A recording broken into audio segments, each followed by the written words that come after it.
Okay, so we're back, and now we're going to see how things are not working out for people who have voted for Trump.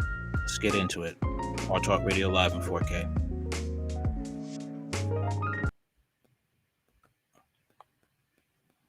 City of Dalton in Georgia is finding out. There is pandemonium right now in the town of Dalton, Georgia. 72% of Dalton's residents voted for Donald Trump.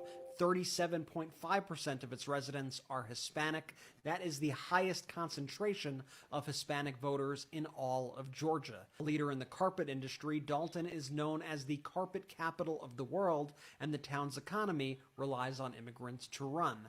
But now, Dalton's residents are growing increasingly nervous about Trump's plans for mass deportations, worrying that they will crash their economy. I mean, why would you? Didn't you think about this before? Didn't you think about this before that how um, getting all the a deportation of illegals, and you need illegals to work your businesses and to keep your economy above water? Do you think that was going to be a problem?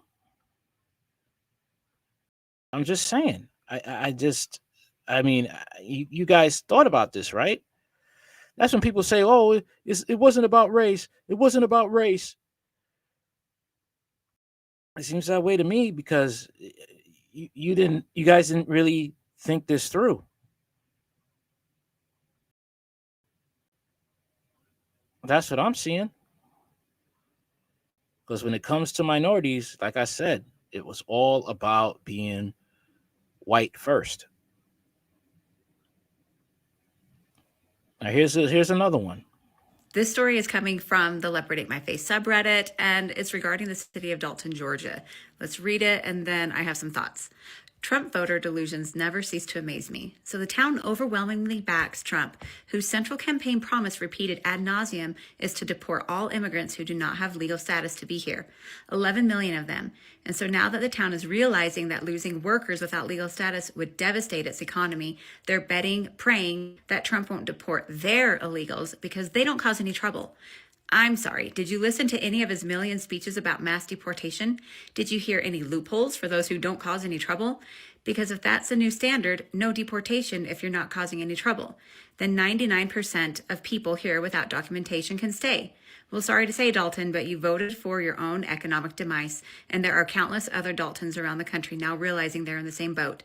Good luck. I'm sure there will be plenty of homegrown real Americans lining up to take these jobs. Okay, so I grew up in the countryside of Idaho, surrounded by farmland, where we had a lot of people working the fields that were not Americans because, frankly, they did not pay enough people, even for the teenagers, to want to go work the fields. And this was something I was concerned about. What is going to happen when all these people that are working fields and construction and these jobs that American people don't want to be paid that little amount of is going to happen when they're gone? That's what I'm saying. And the companies don't want to pay. They don't want to pay. This wouldn't be a problem if you are willing to pay these people, Americans, a decent wage. You pay a teenager, you know, pay him 17 an hour. Okay? Pay him 17 an hour to work the fields. Because if you're going to kick out these migrants, you got to pay them reasonable wages.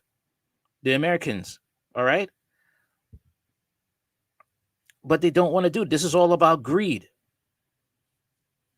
And who knows? Maybe they won't get kicked out. Maybe this is all an evil scheme for something else that will be worse coming down the pipe during Trump's presidency. Let's see how many more people are experiencing the leopard eat my face phrase. Let's see how many more people.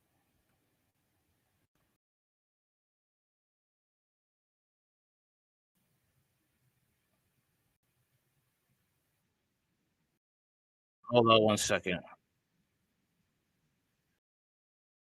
1 second. Sorry. All right, here we are.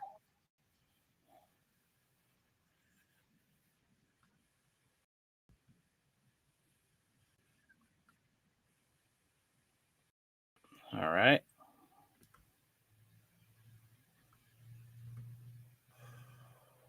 Second.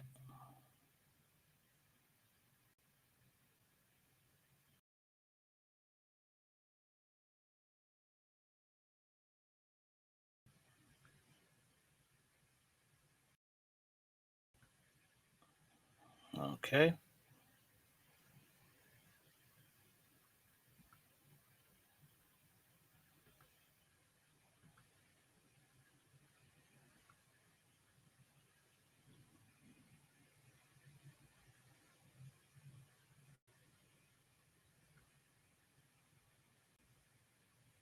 All right. Here we go.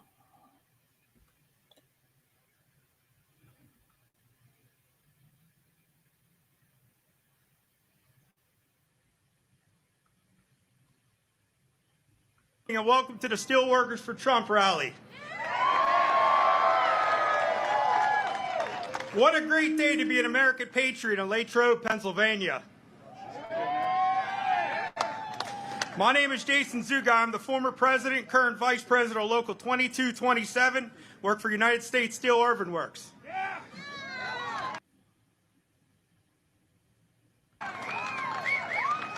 My roots run deep in the steel industry. I'm a third-generation steel worker and have over 27 years at U.S. Steel. Both my grandfathers and my father worked for U.S. Steel. As I look out into the audience, I see many of my brothers and sisters here with me tonight. We are a family, and we put our families first. We are extremely proud to be steel workers and Americans. We need a president who's going to protect our jobs, protect our families, and put America first.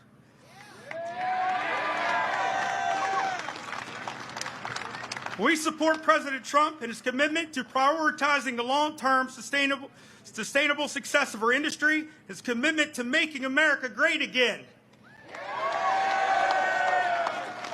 It is with great honor on behalf of the Steelworkers for Trump, I would like to officially endorse Donald J. Trump to be the next president of the United States of America. Thank you. Woo! Donald Trump! Donald Trump. The thing is like people are forgetting that this man, people haven't done any research on this man. He's lived a comfortable life. He does not know what it's like to be poor. He does not know what it's like to suffer. He has lived a life of being rich, and his business practices are horrible. He refuses to pay his workers, constantly in bankruptcy. People say, well, so what? People go into bankruptcy when they're going to start a business. Okay, but not paying your workers? Does that, and mob ties, that doesn't make you take a second take? Played around and found out. Let's keep going. Look, this is the precarious situation we find ourselves in if we want to be good and decent people. I take no shame in finding joy that this guy is bummed out, that he's now ushered us in. He's one of millions of votes to usher fascism in to the country because of his personal whatever, his politics, whether he has ideas about immigrants or if it's just the economy, whatever. He made a mistake. He blew it. He fucked up. He's at a Trump rally with his "Don't Tread on Me" hat. Nobody's treading on you, dipshit. And now, it's a gut punch. It's a gut punch, he says. And now what is he doing? He's reaching out to the Democrats. Oh, please, save me. Don't tread on me. Save me, Josh Shapiro. Save me, Democrat governor of Pennsylvania. This is from this article, Gut Punch. Trump upsets local union leaders by opposing U.S. Steel Nippon deal. In the meantime, Zuga said, local supporters like himself have been trying to persuade politicians to back the deal. He said he spoke with Governor Josh Shapiro's office and came away feeling that the governor is trying to help push the deal through. Josh Shapiro, at a stop in Pittsburgh on Tuesday, confirmed that Zuga had met with members of his team. The Democratic governor didn't express outright support for the U.S. Steel Nippon proposal, but said he is trying to ensure a deal that keeps steel jobs in the Mon Valley. It's a gut punch. What'd you think? What did you think, Jason? You thought Trump was going to be here for you? You think he's going to look out for the working man? You think he's an ally of the working class? This is what I've been trying to tell people. And people were looking at me, you're a Democrat. Hey, I vote Republican. But I couldn't. Not with Trump. Not with Trump. If I don't like the Democrats and I know the things that they're about, this damn sure I'm not going to vote for Trump.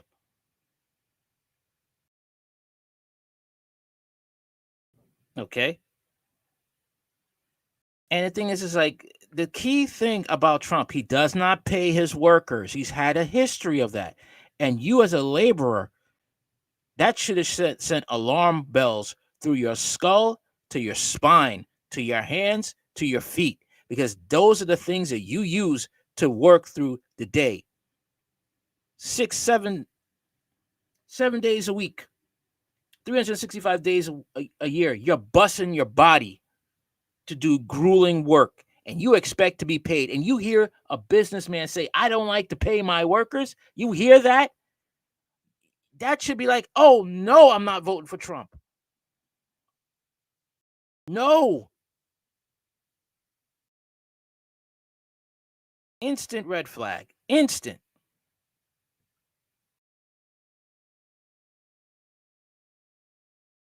I'll keep saying it. I don't care if people get offended. It was because he's white. Make America white again. It's not make America great again. Make it white again. That's what it was all about.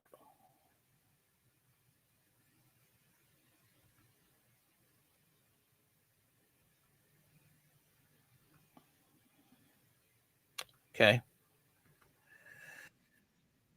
Hold on 1 minute. I don't know what's going on right here.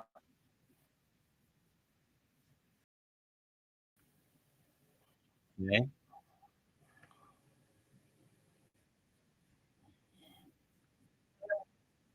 Sorry, 1 second.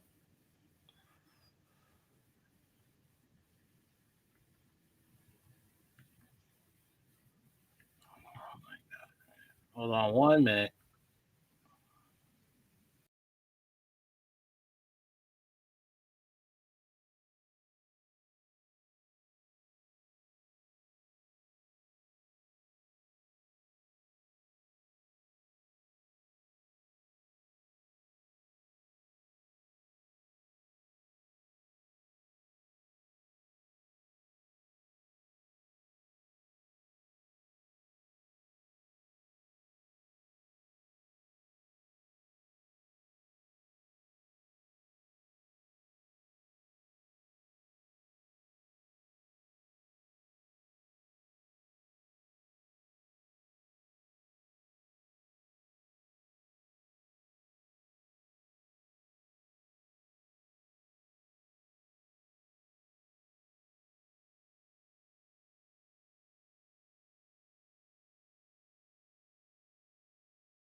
Okay, here we go. Now we're going to be talking about Brian Thompson, CEO of United Healthcare. Let's get into it. Also assumed that the suspect list would be long, especially because I figured it's probably somebody that had United Healthcare and was affected by that insurance company. But more photos of the shooter have been released by NYPD, and I just have a feeling that this guy is definitely going to get caught pretty soon. Now, you may or may not have already heard this, but yesterday when police found the shell casings at the scene, there were words written on each one saying deny, defend, depose, which could be in relation to this book called Delay, Deny, Defend, Why Insurance Companies Don't Pay Claims and What You Can Do About It. There's also this that I saw on Twitter of a chart showing how many claims get denied by insurance companies, and as you can see, United Healthcare has the most. Now, Brian was married, but he and his wife had been separated, and she did an interview with NBC saying this. There had been some threats. Basically, I don't know, a lack of coverage. I don't know details. I just know that he said there were some people that had been threatening him. It's very clear that the insurance company is not taking any chances, because if you were to search up United Healthcare board members and you click on any of these 3 links, you either get taken to this page or to page not found, so you can't see any of their names.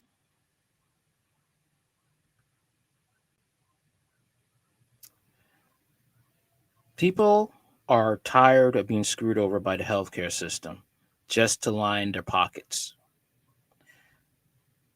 Okay. I don't take pleasure in what happened to this guy. I don't. I don't take pleasure in anything that happened to him.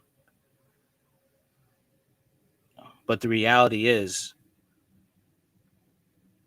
these CEOs, let's read this. Thompson United Health kept probe secret, misled investors, lawsuit claims.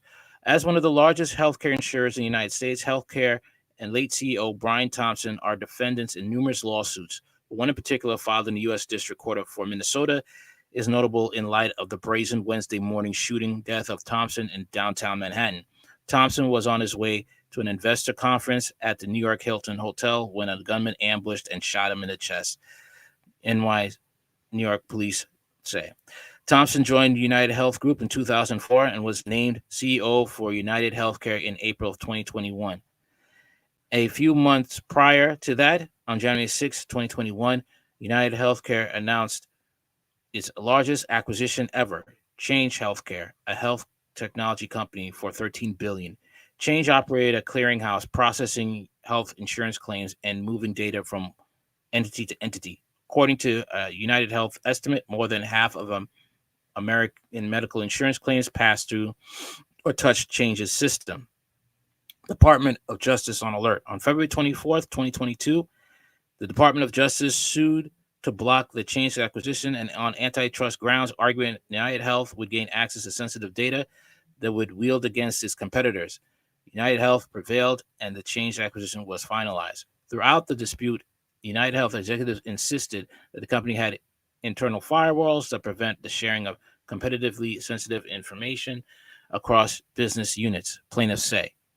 Shares soared from about $350 per share when Change acquisition was announced to more than $500 per share in February 2024, when Change Networks fell victim to system-wide cyber attack. By that point, United Health executives were already keeping secrets from investors. Plaintiffs alleged in the Minnesota class action suit, October 10th, 2023. United Health received the notice that the Department of Justice had launched a non-public antitrust investigation into the company. The lawsuit states, concealing this material information from investors and the public, United Health Chairman Stephen J. Hemsley and several other senior executives immediately took action, selling more than $100 million of their own United Health stock at artificial inflated prices, as the market and other investors remained unaware of the new federal antitrust investigation the lawsuit claims. When the Wall Street Journal exposed the investigation in a February 27, 2024 article, the price of United Health stock declined over $27 per share, falling from $525.32 per share on February 26, 2024 to $498.28 on February 28, 2024, the lawsuit notes. In response, Senator Elizabeth Warren, Democrat of Massachusetts, was among the lawmakers from both sides to call for investigation of United Health. Because United Health has brought up every link in the healthcare chain, it's in a position to jack up prices, squeeze competitors, hide revenues, pressure doctors to put profits ahead of patients. United Health is a monopoly on steroids, Warner said in a statement. Yeah, this is probably why people are not into showing empathy to this guy getting deleted. New reports allege improper payments. The class actions lawsuit was initially filed on May 14th with the City of Hollywood Firefighters Pensions Fund as the lead plaintiff. It has since been amended twice, most recently last week. On October 24th, 2024, the Office of Inspector General released a new report titled Medicare Advantage, Questionable Use of Health Risk Assessments Continues to Drive Up Payments to plans by billions. The government watchdog found that United Health reaped $3.2 billion in extra federal payments in 2023 for diagnoses from in-home health risk assessments, HRAs, and HRA-linked chart reviews. According to the report, United Health accepted these payments even though the patients did not receive any additional treatment or medical services, allowing the new diagnoses, the lawsuit noted. The lawsuit class includes any owners of United Health Group shares between September 22, 2021 and February 27th, 2024. During this time, Thompson sold over 31% of his United Health shares for proceeds of over $15 million, the lawsuit says. Throughout the class period, United Health leveraged its monopolistic power to crush competition, manipulate government officials, and force others in the healthcare industry to cede to its demands.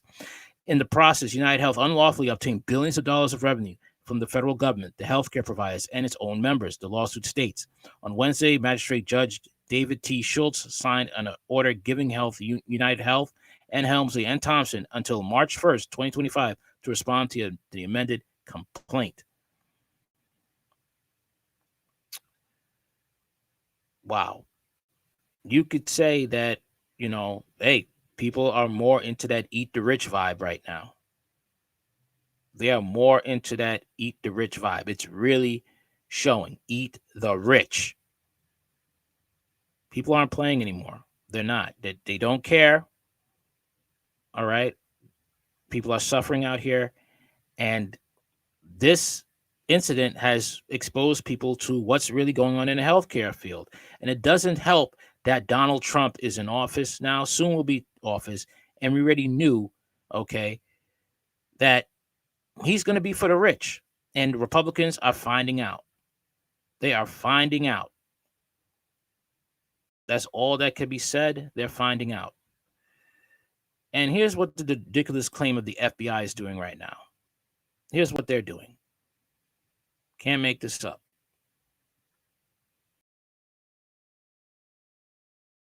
Breaking news, the FBI is now offering their own reward of $50,000 on top of the $10,000 New York City Crime Stoppers reward. So essentially, they upped the reward from $10K to $60K for information leading to the arrest of the assassin in the case against Brian Thompson this week. I think this proves exactly how much the government lies to us and about how untrustworthy the media is. Let's play this again. I'm going to play this again.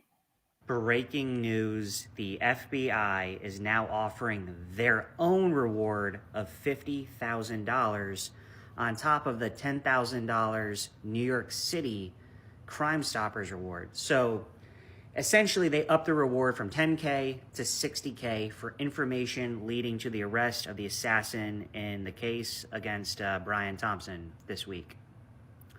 I think this proves exactly how much the government lies to us and about how untrustworthy the media is. Thing is though, you said you had the person's name, right? The mainstream media said they had the person's name. So why are you offering 50 to 60K? You're offering 50K, the article says. Why are you offering that? That's how much respect that they have for the American people. $50,000. Now they're peasants. They'll eat, they'll come for $50,000. No, we won't. Not after what we saw, how that man professionally took out Brian Thompson. The gun jammed, he fixed it and kept going. No one's willing to risk their life for $50,000. In a recession, you're going to have to put that to be like 100 million.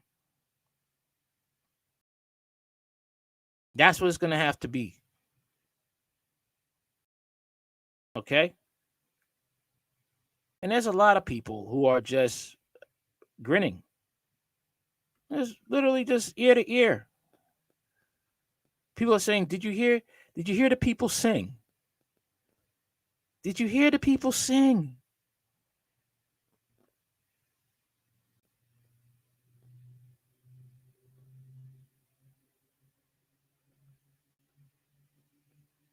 I'd get to see a French Revolution speed run live on TikTok, but hey, I'll take it, man. Apparently, moderators across social media are struggling to contain people's absolute elation about what happened in New York. And it's really kind of funny to me that we have these no violence policies all over the internet, yet somehow denying coverage to a single mother who has 2 children that depend on her, which directly leads to her death, and then those children being thrown into foster care, where they are abused and then end up on the street and become homeless people because they don't have anywhere else to go. Somehow, that isn't considered violence. Somehow that is considered just the normal status quo. And I, for one, am really elated to see people having these types of conversations online because the veil is finally falling. We're finally going, this is fucking bullshit, man, and I'm not doing it anymore. We got AI, we got robots, we got all this fucking stuff, and I'm... That's right, because we have AI now. We have no excuse for people to be suffering like this. But the people who are in power are not for the common folk. They're not. This is what we're going through right now. This. And people are revolting. I hope this is going to be just a single occurrence. Because there's one guy online.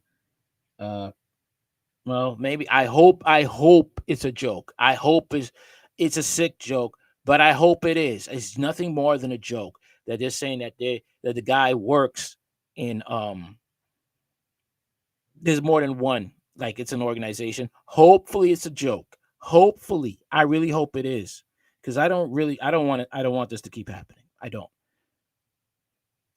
Hopefully people will find a suitable healthcare that they could go, healthcare provider they could go to. I'm supposed to go to work for $16 or less an hour? Are you crazy? This is not going to happen. People are waking up. They're really calling for it. And this big catalyst of someone who is awful being the victim of their awful consequences. That's all you can say. The man was crooked, pocketing money, denying people health claims.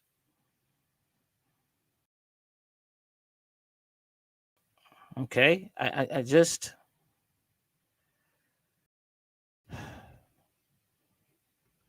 I feel bad for the kids.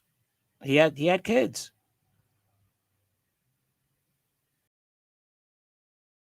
But at the same time, you know, it's coming to that, you know, people are tired. They're sick of being working, you know, ungodly hours and working in the health field, and you can't get health insurance. You're being denied. United Health has a notorious, I just showed you a video, they have a notorious reputation of denying healthcare claims.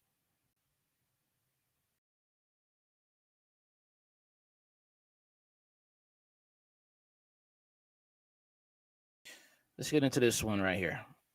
Money. That's what's got me. Not the silencer, not the casings, not even the fact that the dude used a vet gun. Monopoly money in the backpack, like a big middle finger to the whole system. That's not just an assassin, that's someone making a statement. Now look, I'm not condoning murder, but let's not pretend that the CEO of United Healthcare was some saint. That man, let's call it like it is, profited off of death. Millions of Americans sick, broke, desperate, while he sat in his mansion counting his bonuses. Bonuses for what? For squeezing every last penny out of people trying to stay alive? You ever been on hold with an insurance company while someone you love is dying? You ever had to choose between rent and a copay? That and more is the kind of evil that this system churns out every single day, and they call it just business. And then someone flips the script. Casings with deny, defend, depose etched in them. That's not just a hit, that's a message. Those 3 words, that's their playbook. Deny the claim, defend the denial in court, and depose anyone who tries to fight back. Meanwhile, people are burying their kids because they couldn't afford chemo. That's the reality. Now the FBI's bumping the reward to $50K means they got nothing. Not a clue. Whoever this is, they're playing chess while the feds are still setting up the board. And the monopoly money, it's perfect. It tells you everything. Because that's what this whole industry runs on. Fake money, fake care, fake morality. Monopoly rules. Play until someone owns everything and then everyone else loses. Here's the thing though. If the system worked, if people could get the care that they needed without going bankrupt, this sort of thing wouldn't happen. Nobody wakes up thinking that they're going to assassinate a CEO unless they've been pushed past their breaking point. Did he tell no lies? I think he told no lies. That's what I think. I think he told no lies. Here's another one.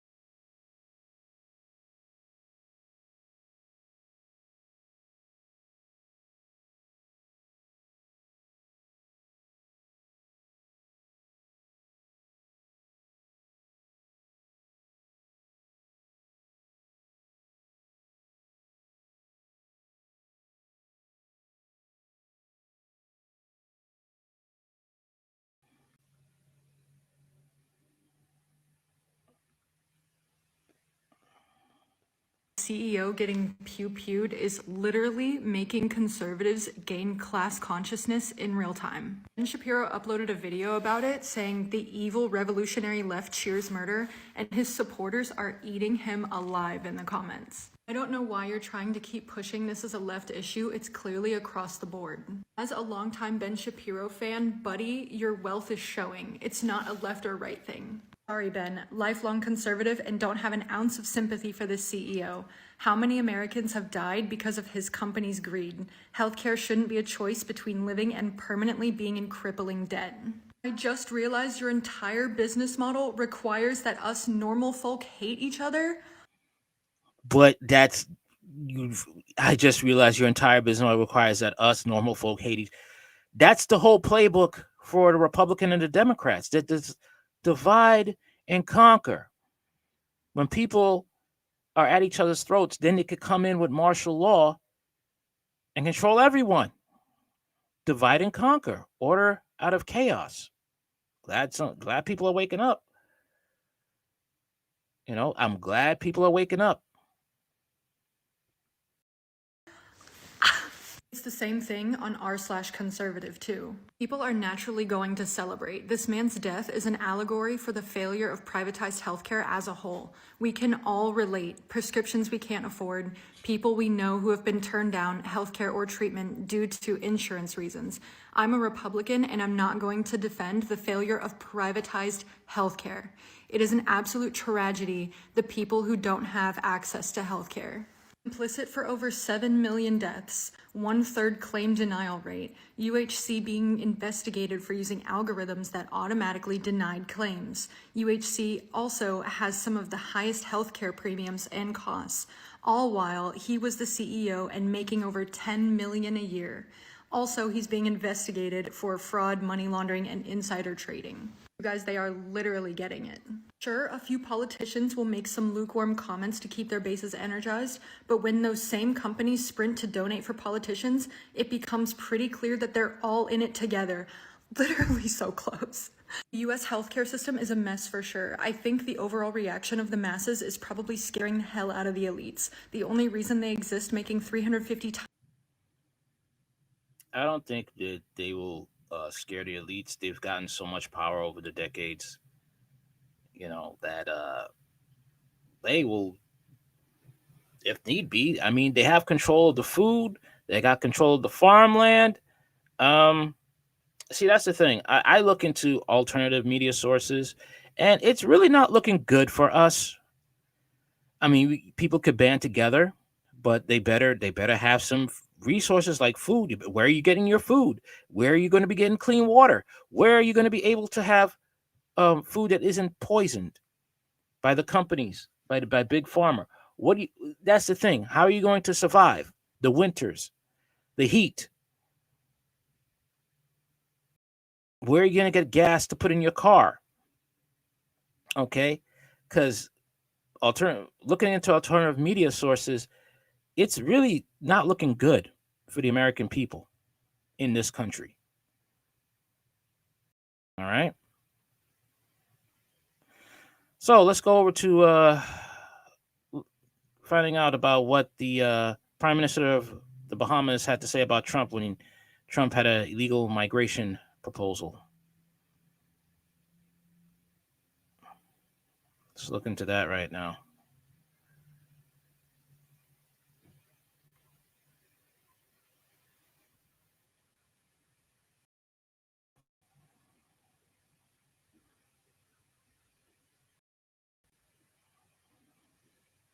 Fair use.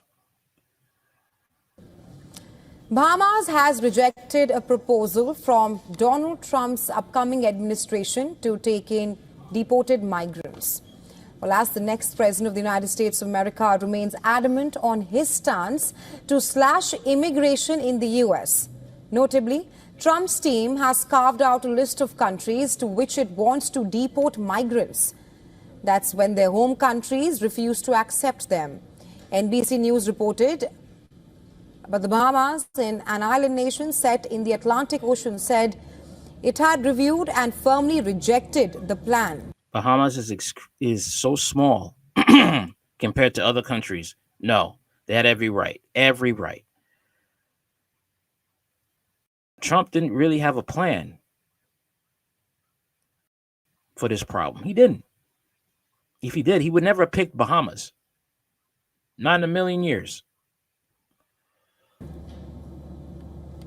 Prime Minister Philip Davis' office said that his government had received a proposal from the Trump transition team to accept deportation flights of migrants from other countries. Trump has always linked the rise in crime, security issues, and law and order concerns to the influx of immigrants in the U.S. Now, during his election rally, Trump laid out a stark vision for his first days in office. If re-elected, that is. Problem is, he had a vision. He didn't have a plan. He had a concept of a plan when he was debating Kamala Harris. Concept and an actual plan is two different things. Okay. Some people are mad, about when you say about getting rid of illegal migrants, but you have to look at,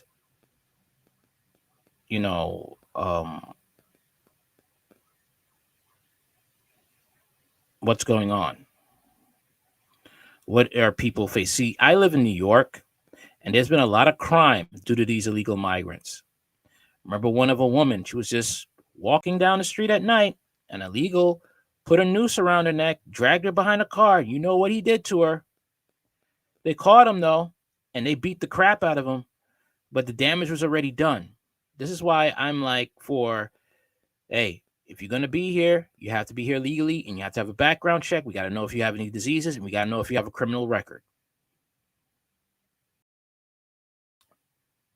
But let's get into why I'm for balance when it comes to this issue. Let's hear this. What Tennessee Bureau of Investigation has to say about illegal migration and what's going on. Tonight, the Tennessee Bureau of Investigation is issuing an urgent warning. Venezuelan gangs are operating in major cities across the state. They are known for crimes ranging from sex trafficking to committing murder in broad daylight. This is My Owen shares new information from the TBI tonight.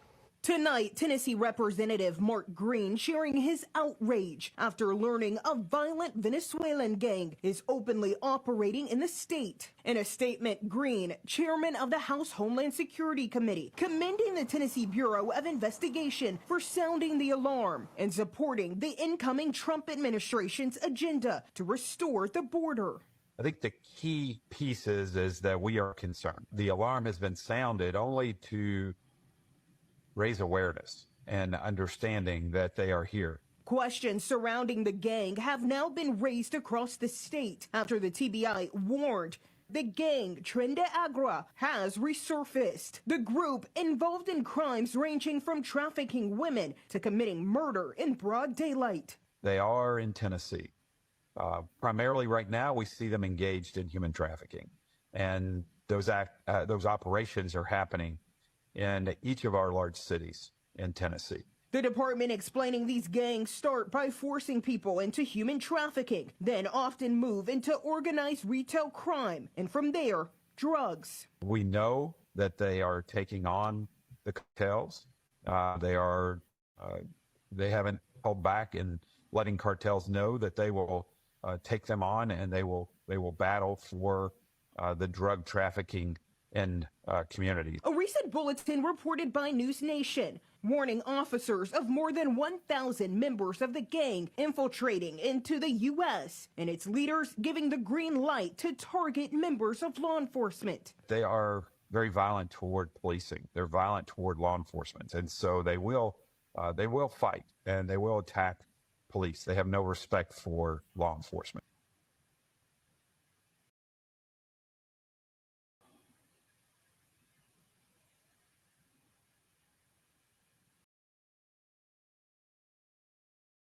You can see why, people are concerned with the illegal immigration problem. This is why I can't get behind people on social media talking about, we're all illegal immigrants. I'm like, what is, you'll say this now until one of these illegals harm your family. Then you're gonna sing a different tune. Okay? This is why I'm also, I gotta be for this. I have to be for this right now. Okay, what this Missouri lawmaker has proposed. Don't like him? Sorry. I can't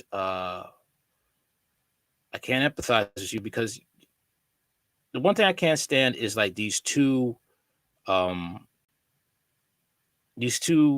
extremist parts of the left and the right. No type of talking to them, no type of reasoning with them. And they feed on the extremist parts of the Democrat and the left, and Democrat and Republican, who just want their way. They don't care about the common folk. They just want their way. But let's see what this guy has to say. Hey, Missouri, are you ready? We're about to be a national leader in combating illegal immigration. Talk about making national headlines. Senate Bill 72 will finally empower our police and our communities to protect themselves. This bill will make it a felony to be here in this state illegally. This bill will finally allow our police officers to arrest illegal immigrants.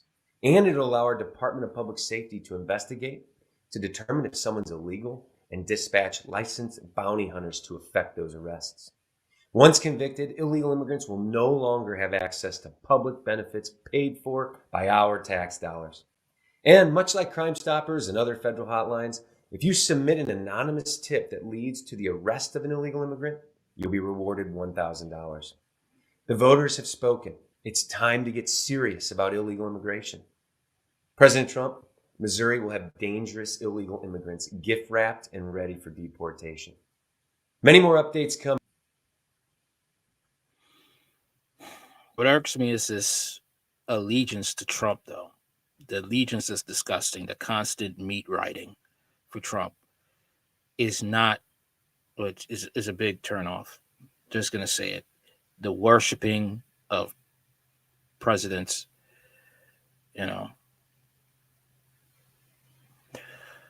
So, speaking of presidents, we're going to be talking about Biden and what he's going to be doing when it comes to pardoning, especially when he pardoned this individual right here.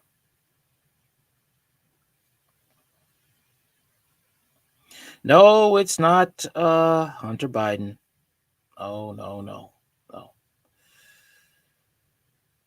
Someone that is, I would say, far worse. Far worse than pardoning his own son, who is basically the white equivalent of P. Diddy. But let's hear. Biden White House is considering pardoning Dr. Anthony Fauci. 1001 of the U.S. Criminal Code creates a felony and a 5-year penalty for lying to Congress. On your last trip to our committee on May 11th, you stated that the NIH has not ever and does not now fund gain-of-function research in the Wuhan Institute of Virology. And yet, gain-of-function research was done entirely in the Wuhan Institute by Dr. Shi and was funded by the NIH. I'd like to ask unanimous consent to insert into the record the Wuhan virology paper entitled Discovery of a Rich Gene Pool of Bat SARS-Related Coronaviruses. Please deliver a copy of the journal article to Dr. Fauci. In this paper, Dr. Shi credits the NIH and lists the actual number of the grant that she was given by the NIH. In this paper, she took 2 bat coronavirus genes, spike genes, and combined them with a SARS-related backbone to create new viruses that are not found in nature. These lab-created viruses were then shown to replicate in humans. These experiments combine genetic information from different coronaviruses that infect animals but not humans to create novel artificial viruses able to infect human cells. Viruses that in nature only infect animals were manipulated in the Wuhan lab to gain the function of infecting humans. This research fits the definition of the research that the NIH said was subject to the pause in 2014 to 2017, a pause in funding on gain of function. But the NIH failed to recognize this, defines it away, and it never came under any scrutiny.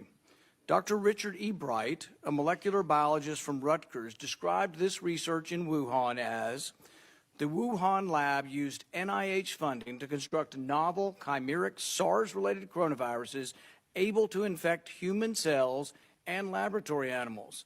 This is high-risk research that creates new potential pandemic pathogens that exist only in the lab, not in nature. This research matches, these are Dr. E. Bright's words, this research matches, indeed epitomizes, the definition of gain-of-function research done entirely in Wuhan, for which there was supposed to be a federal pause.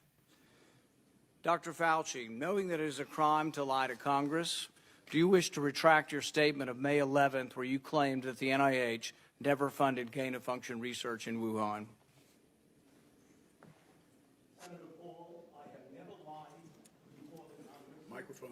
Your microphone. Senator Paul, I have never lied before the Congress, and I do not retract that statement.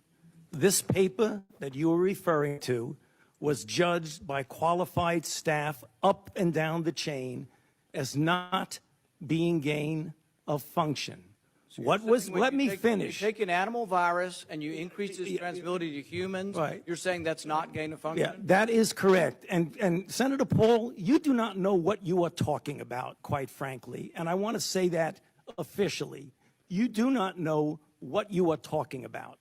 Okay, you get one person. Let's read from the NIH definition of gain of function. This is your definition that you guys wrote. It says that scientific research that increases the transmissibility among animals is gain of function. They took animal viruses that only occur in animals and they increased their transmissibility to humans. How you can say that is not gain of function? It is not. It's a dance, and you're dancing around this because you're. Okay.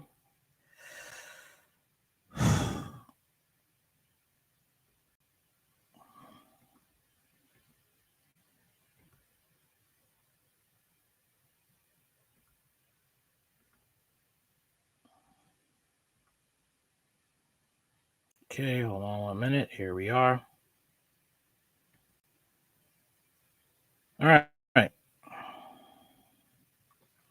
Biden discussed a sweeping pardon covering Fauci's whole career due to crazy conspiracy theories. President Biden's White House is reportedly considering sweeping preemptive pardon for Dr. Anthony Fauci to protect him from prosecution during the incoming Trump presidency. Key Trump advisors, including Elon Musk, have repeatedly stated that they are in favor of investigating and prosecuting the former NIAID head for crimes against American people. White House counsel Ed Siskel is arranging discussions about a draft of potential pardons. A raft, spell check, please.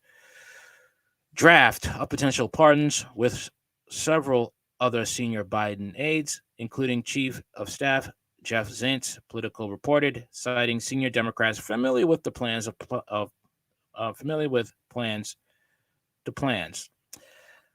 The president, who granted sweeping pardon to his son, Hunter, for the past 11 years of crimes or potential crimes earlier this week, reportedly has not been roped into the deliberations, according to Politico. Dr. Anthony Fauci's career has come under intense scrutiny, with critics labeling his actions during the pandemic as nothing note of catastrophic allegations of criminal negligence and profiting have fueled public outrage, with some calling his decisions crimes against humanity.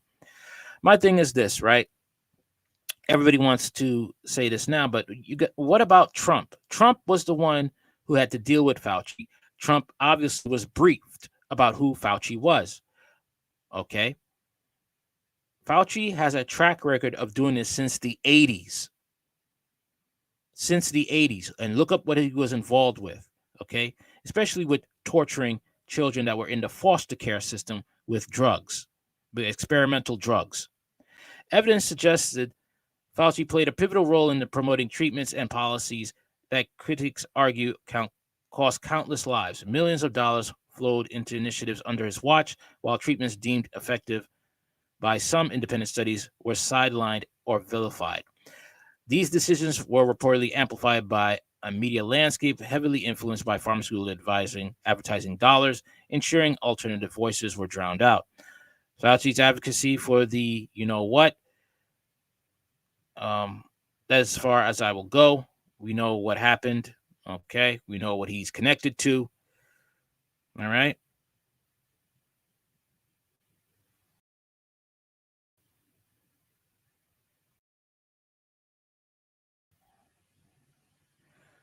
But that is basically what he is about.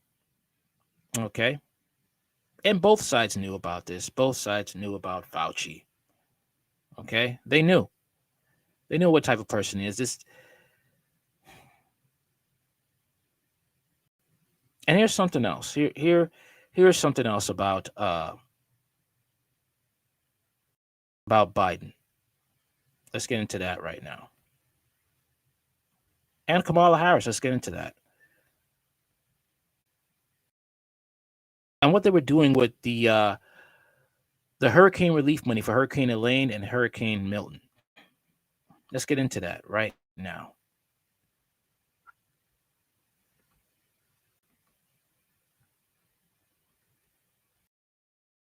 That the Joe Biden and Kamala Harris White House attempted to rob hundreds of millions of dollars from its Small Business Administration's disaster loan program, and they tried to transfer the money to accounts intended to pay the salaries of their own Biden-Harris administration officials. This is according to White House documents. After Hurricanes Helene and loan tried to redirect the funds. Now, Joe Biden says the disaster loan program has run out of money, leaving suffering Americans in a crisis. 1 second. Let me just show you where it is. Right here. Right here. See? You can see right here. Pause to read. The budget requests the ability to transfer up to $227 million from the disaster loans program. Balances for the FY 2024, program administrative needs. Of this amount of $213 million will be transferred to the salaries and expenses account for necessary expenses administering the SBA's COVID-19 loan and grant programs, and up to $14 million will be transferred to the Office of the Inspector General for conducting audits, investigations, and other oversight on the SBA's COVID loan and grant programs. Redirect the funds. Now, Joe Biden says the disaster loan program has run out of money, leaving suffering Americans in a crisis after Hurricanes Helene and Milton devastated the lives of countless American families. The Biden-Harris White House tried to rob $227 million from disaster loans program balances to spend it on supposed COVID-19 program administrative needs. And guess what? The Biden-Harris White House tried to spend up to $213 million of that disaster loan money for salaries and expenses for their own people.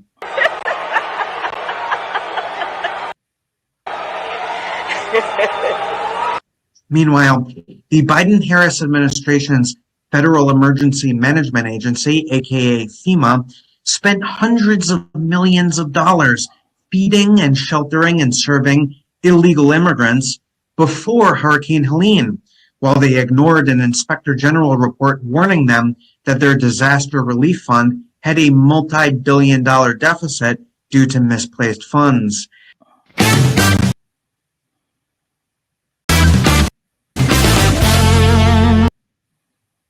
All right, the memorandum right here. Okay, you can read it for yourself. All right. Attached to your action is our final report. FEMA's inadequate oversight led to delays in closing out declared disasters. We incorporate the formal comments provided by your office. Various cities and counties and numerous Catholic Charities chapters received funding for migrant shelter and services during fiscal year 2024, which ended on September 30th.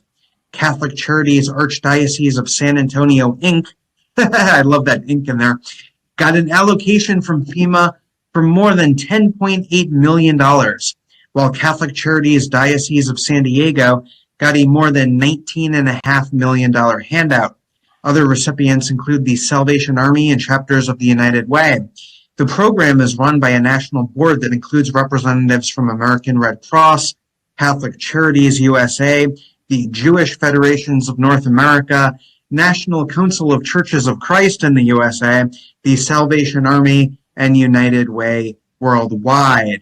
A local news station in Wisconsin profiled FEMA and Catholic Charities' collaboration on housing illegal migrant children all the way back in 2014, a decade ago. FEMA and Catholic Charities often work together. Now, the Milwaukee Office of Catholic Charities has been called on to look for temporary housing for the immigrant children while they wait for legal action. Catholic Charities USA asked directors in cities close to immigration courtrooms to find temporary homes. Father Bergner found 3.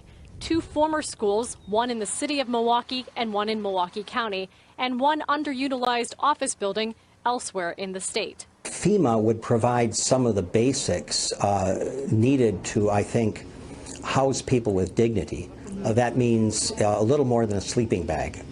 FEMA found the time to produce this very cringeworthy video on inclusivity, diversity, equity, and accessibility in exercises.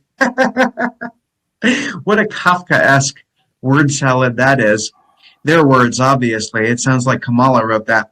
So they found the time to produce this video back in 2023, demonstrating the incompetent agency's fatuous progressive priorities. To encourage whole community prepare. Okay, I have to skip that. The relief fund, and therefore we should not compare the spending behavior of the two different programs. But that's nonsense. FEMA does not have the funds to make it through the season, said Alejandro Mayorkas, the head of Joe Biden's DHS, which oversees FEMA. But an Inspector General report from August 14th, 2024, entitled "FEMA's Inadequate Oversight Led to Delays in Closing Out Declared Disasters." There you go. See it right there.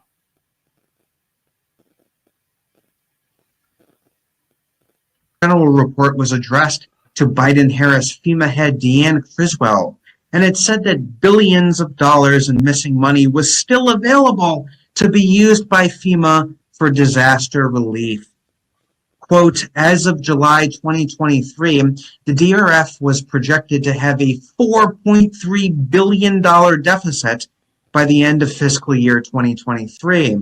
Continued delays in FEMA closing older disasters put an added strain on the primary source of funding for the federal government's disaster relief program by withholding the return of $7.1 billion in potential monetary benefits, as detailed in Appendix D.